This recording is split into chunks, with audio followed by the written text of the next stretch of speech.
Cuando parece que Hollywood se estanca en fórmulas y quiere quedar bien con todo el mundo, de sus entrañas emerge un puñetazo en la cabeza como Joker. El archivillano de Batman fue reinventado como nunca antes para un film que rompió esquemas, pero los triunfos estuvieron precedidos por cuestionamientos, enojos y controversias. Estos videos están hechos gracias a tu apoyo con nuestro nuevo curso de guión cinematográfico. Quédense para un descuento especial. Sobre el origen de Joker en los cómics y sus otras encarnaciones ya hablamos en otros videos.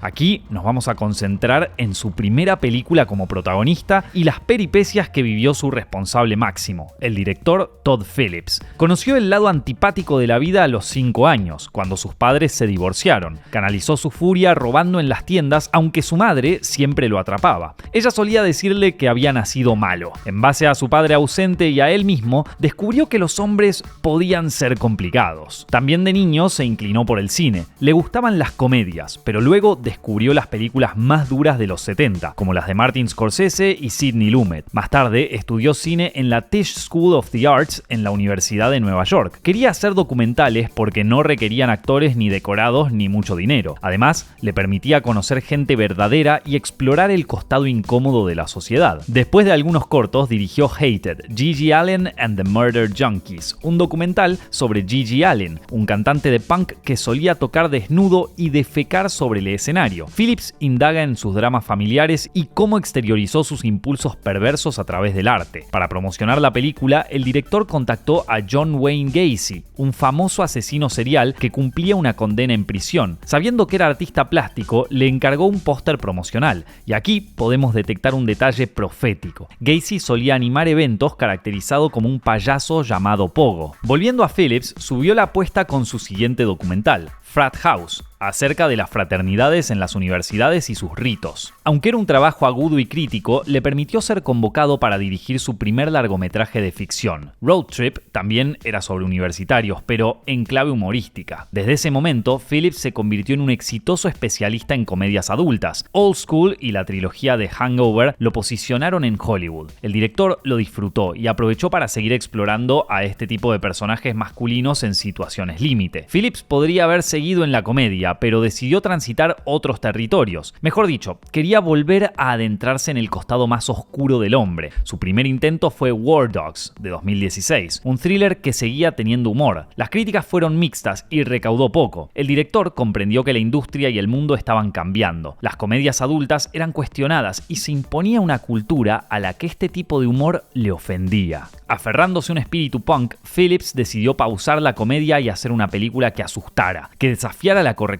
política. Encontró la clave en las películas de superhéroes, que marcaban el ritmo de la cultura pop moderna. Se metería en ese ámbito para transgredir sus convenciones. Como tenía buena relación con Warner Bros., miró las propiedades de DC. Por esos años, la empresa había conformado el universo extendido de DC a partir de Man of Steel. Sin embargo, las siguientes películas, como La Liga de la Justicia, tuvieron problemas de producción y recaudaron menos de lo esperado. De las desprolijidades de esta saga también hablamos en detalle en otro video. A Phillips no le interesaban los superhéroes, sino los villanos, sobre todo el villano por excelencia de Batman y del universo de los cómics, el Joker. Leyó algunos de sus cómics y descubrió que una vez dijo que prefería pensar el pasado como una opción múltiple. Como no tenía una historia de origen definida, el director se sintió libre de aportar la suya. Lo vio como una oportunidad perfecta para hacer un estudio de personaje, como en el cine de los años 70. En 2016, Phillips se reunió con los ejecutivos de Warner, les vendió su idea y aclaró que sería un proyecto adulto, no atado al DCEU. Los ejecutivos quedaron desconcertados. Por aquel entonces querían eliminar el tono grave que habían impuesto Christopher Nolan y Zack Snyder. Buscaban acercarse al estilo descontracturado y taquillero de sus rivales de Marvel Studios, pero Phillips tenía un as bajo la manga. Propuso una película con presupuesto reducido, casi como si se tratara de una producción independiente. Si fracasaba, la productora no perdería demasiado dinero. Viéndolo de esa manera, las autoridades de Warner lo autorizaron a desarrollar el proyecto, titulado Joker. Para coescribir el guión, Phillips llamó a Scott Silver, un amigo y cineasta que también venía del cine indie. Como el director ambicionaba tendría como influencia el cine americano de los 70, pero sin abandonar el universo del villano. Tomaron elementos de cómics como La broma asesina, aunque sin basarse en ninguno. También descartaron el origen más común, que lo muestra quedando desfigurado al caer en un tanque con ácido. Les parecía muy irreal, y ellos buscaban realismo puro. La historia, concebida por Phillips y Silver, transcurre en 1980 y está protagonizada por Arthur Fleck. Trabaja de payaso en Ciudad Gótica y quiere ser comediante, pero su vida es triste. Padece de un trastorno mental que le provoca risas incontrolables. Debe cuidar a su madre enferma y es maltratado por sus compañeros y por la sociedad en general. Todo empeora cuando descubre que podría ser hijo ilegítimo de Thomas Wayne, multimillonario y candidato a alcalde, ya que la madre había sido su empleada. Averiguar la verdad lo lleva a revelaciones escabrosas. Y para colmo, uno de sus peores shows es ridiculizado por Murray Franklin, un presentador televisivo. El continuo calvario provoca que Arthur sucumba a la violencia, pero sin renunciar a su condición de payaso. Asimismo, se transforma en símbolo de una ciudad en llamas. Phillips era consciente de que su Joker se parecía más a Gigi Allen que a los antihéroes de sus comedias. No le sorprendió que el guión escandalizara a toda Warner. Era un drama salvaje que incluía una subtrama con un estallido social, una temática vigente debido a los disturbios en distintas partes del mundo. El director no buscaba trazar un paralelo con estas cuestiones. En cambio, dijo que se trataba sobre las consecuencias de los traumas infantiles. La empresa también cuestionó el tono ambiguo, que daba a entender que todo podía tratarse de una fantasía de Arthur. El trabajo de Phillips tampoco le cayó nada bien a Jared Leto. Venía de interpretar al personaje en Escuadrón Suicida y le habían prometido una película en solitario. Hasta se dijo que le habría pedido a los ejecutivos de Warner que cancelaran el proyecto. El malestar se extendió más allá de Warner cuando se descubrió que la película tendría un tono más oscuro. Un día, Phillips recibió un email de Target, una importante cadena minorista, que decía: ¿te das cuenta que vendemos pijamas de Joker? En tanto, la prensa y los fanáticos dudaban de la capacidad del director para afrontar un film tan serio. Ante el maremoto de quejas, Phillips se preguntaba todos los días en qué se había metido. Después, recordaba que estaba creando algo atrevido, y él amaba ser atrevido. Su perseverancia y su amor por el guión fueron reconocidos por quien menos esperaba, el mismísimo Martin Scorsese.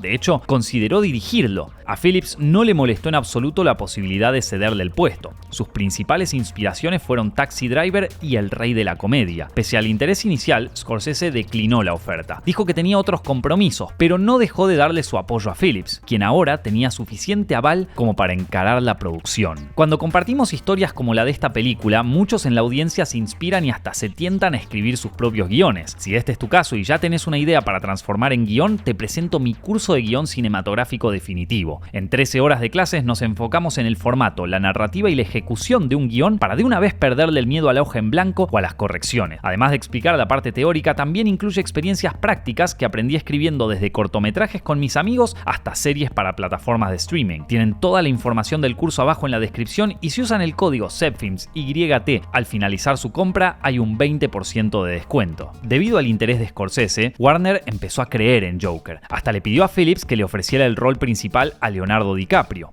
Aunque la posibilidad era tentadora, el director y Silver habían escrito el guión pensando únicamente en una persona, Joaquin Phoenix. Por aquella época, Phoenix se había consolidado como uno de los intérpretes más fascinantes de su generación. Había participado en algunas superproducciones, aunque prefería los films de bajo costo y mayor riesgo artístico. Allí podía componer a seres conflictuados y profundos, pero siempre fue un imán para las adaptaciones de cómics. Darren Aronofsky pensó en él para encarnar a Bruce Wayne en su película de Batman, un proyecto jamás filmado al que también le dedicamos un video. Por otra parte, le dijo que no a Marvel cuando le ofrecieron personificar a Hulk y a Doctor Strange. Todd Phillips consideraba a Phoenix un agente del caos, y eso le parecía indispensable para el Joker. Se le acercó para enviarle el guión y contarle que sería un estudio de personaje. Phoenix había declarado que le interesaría formar parte de un proyecto así basado en un cómic. Sin embargo, lo rechazó. El director se negó a perder a su única opción. Pulió el guión y se lo mostró de nuevo. Phoenix mantuvo su negativa. El ida y vuelta llevó 4 meses. Phillips insistió tanto hasta que Phoenix aceptó.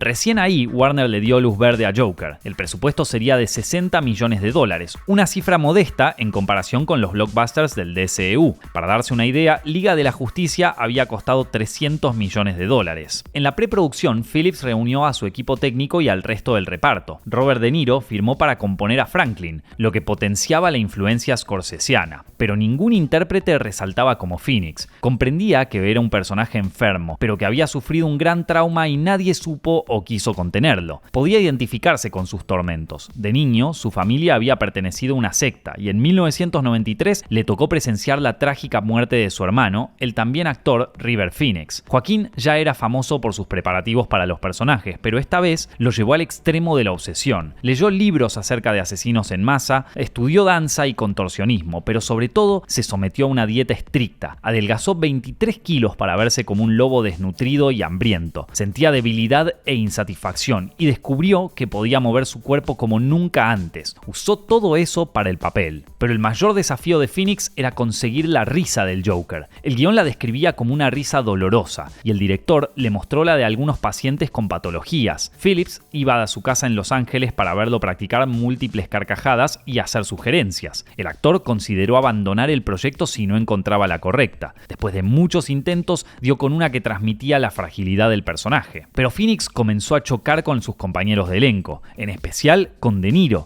que organizaba reuniones para ensayar el guión en una mesa de lectura. Phoenix no quiso ir, prefería dejar que la actuación fluyera durante el rodaje. De Niro insistió, por lo que el director debió convencer a su estrella. Phoenix asistió de mala gana y todos los presentes lo notaron. De Niro lo llevó a un rincón y hablaron. Los demás no precisaron las palabras exactas, pero al parecer solucionaron sus diferencias. No obstante, la relación entre ambos continuó siendo tensa. El rodaje de Joker tuvo lugar entre septiembre y diciembre de 2018, mayormente dentro de Nueva York. Phillips estaba concentrado, pendiente de cada detalle, aunque nadie exigía tanto su atención como Phoenix. Compenetrado con Arthur, cada día de filmación era una experiencia intensa para él y para todos. Phillips aún confiaba en el astro y sus aportes. Lo averiguó cuando tocó rodar la escena en la que Arthur se mete en un baño público después de asesinar a 3 yuppies. En el guión, el protagonista esconde el arma y se mira en el espejo con cara de ¿qué he hecho? Pero Phoenix dijo que no era algo que Fleck haría. El director detuvo la filmación para repensar la escena junto al actor. Una hora después, Phillips le dijo que tenía una pieza de la banda sonora,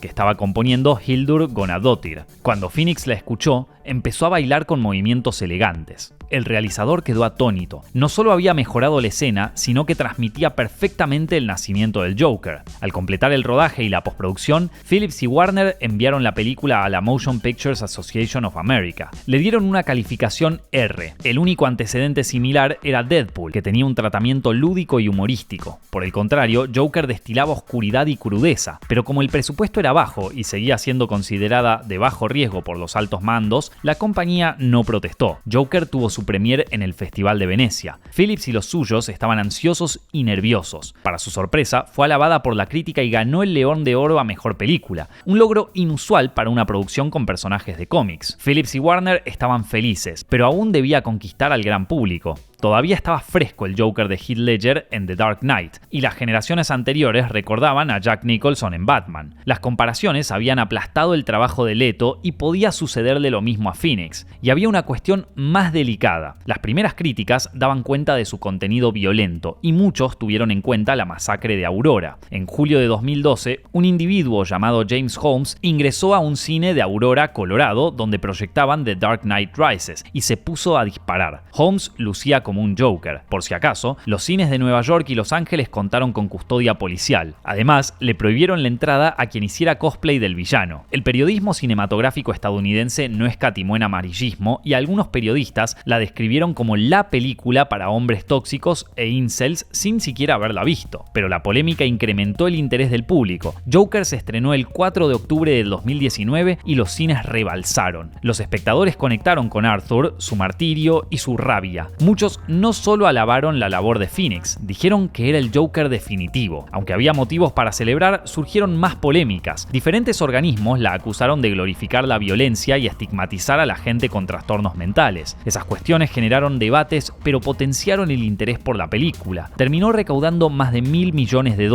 Ningún film de clasificación R había hecho tanto dinero. La coronación llegó en los Oscars. Obtuvo 11 nominaciones, incluyendo Mejor Película y Director. Ganó 2 2 premios, por mejor banda sonora y actor. Phoenix pasó a ser el segundo actor en ganar la estatuilla por componer al payaso siniestro. Ante el suceso de Joker, el mismo equipo se reunió para una segunda parte, Joker Folie à Deux. Esta vez, Arthur, internado en el asilo Arkham, conoce a Harley Quinn, interpretada por Lady Gaga. Joker nació como una propuesta arriesgada de un cineasta fuera de su zona de confort. Fue enriquecida por un actor tan virtuoso como conflictivo, y se benefició de la polémica para dominar el box office. Confirma que en Hollywood siempre hay espacio para un cine brutal y que los personajes icónicos siempre pueden sorprendernos, incluso perturbarnos.